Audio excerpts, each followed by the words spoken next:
मैं सिखाती हूँ हिंदी आपको बहुत आसानी से। देखिए लॉजिक टच।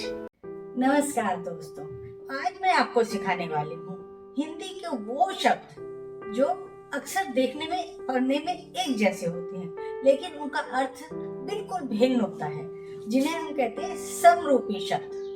तो जैसे आप देखिए धन, धन और घन पढ़ने में सुनने में एक जैसा लग सकता है, लिखने में गलती हो सकती है, लेकिन धन का अर्थ होता है रुपया पैसा। घन, घन का मतलब होता है बादल। इस वीडियो को पूरी तरह ध्यान से देखेंगे तो आपको बहुत सारे शब्दों के बारे में बिल्कुल स्पष्ट हो जाएगा कि इन दो शब्दों का क्या फर्क है, इनके अर्थ में क्या अंतर है। तो मैं आपको शब्द भी मिलते जुलते बताऊंगी और उनका अंतर भी बताऊंगी। चपल, चपल का अर्थ होता है चंचल।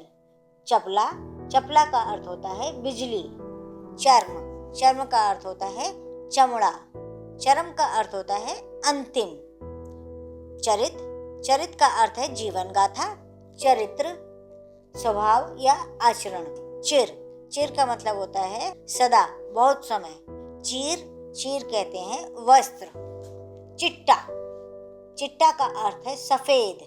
चिट्ठा, चिट्ठा का अर्थ है आय व्यय का हिसाब। तप, तप का अर्थ है साधना, तपस्या। ताप, ताप का अर्थ है गर्मी या धूप। थल, थल का अर्थ है सूखी धरती। थाल, थाल होती है बड़ी थाली को कहते हैं थाल। दवा, दवा होती है औषधि। दावा, दावा का अर्थ है जंगल की आग। अब देखते हैं बहुत आसान सा शब्द दिया। दिया का अर्थ होता है देना, और दिया, दिया में बड़ा ई मात्रा लग जाती है, तब ये हो जाता है दीपक। दिवाली, जो हम लोग अक्सर गलत ही लिखते हैं दिवाली, दिवाली का अर्थ होता है देनदारी। और दिवाली, ये त्योहार जो दिवाली होता है उसके लिए यूज होता है, इसका अर्थ होता है दीपावली। धन्य, धन्य का अर्थ होता है प्रशंसा के योग्य। धान्य, धान्य कहते हैं हम अन्न को।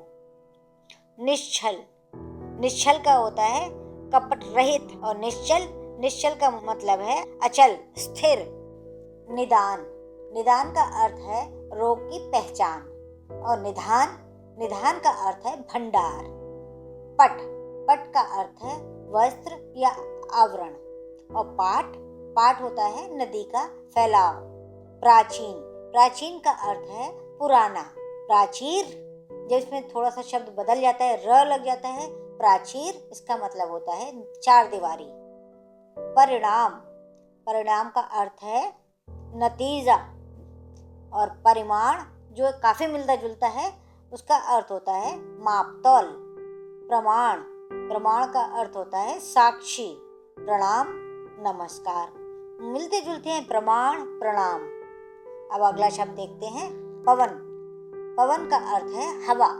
पावन, पावन का अर्थ है पवित्र। प्रतिमा, प्रतिमा का अर्थ है मूर्ति। प्रतिभा, बुद्धि। प्रतिमा, मूर्ति, प्रतिभा, बुद्धि। प्रदान, प्रदान का अर्थ होता है देना। प्रधान, प्रधान का अर्थ होता है प्रमुख। प्रसाद, प्रसाद तो होती है जब भगवान का प्रसाद दिया जाता है, कृपा।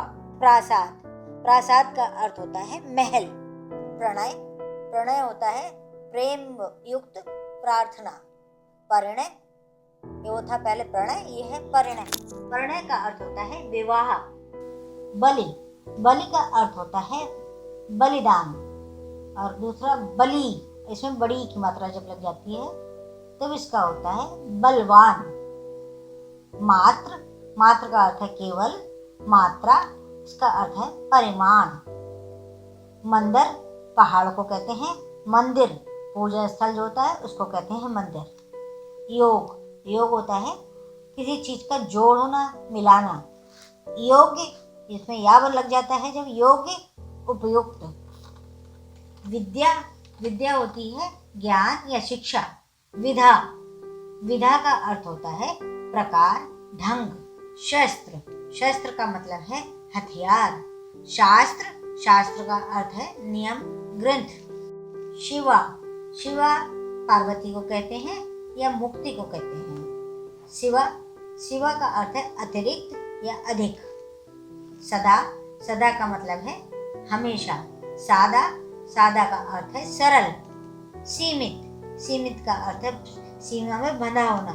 समिति, समिति का अर्थ है सभा। तो ये काफी मिलते जुलते शब्द हैं, समरूपी शब्द। तो ध्यान रखिए, ये शब्द मिलते जुलते हैं, इनके अर्थ पहचानिए और इनका प्रयोग उसी के अनुसार कीजिए। पहले मेरे चैनल का नाम था किडानोज। मेरे चैनल का नया नाम लॉजिक टच। याद रखें, इसको सब्सक्राइब करें, खुद भी करें और दोस्तों से भी कराएं।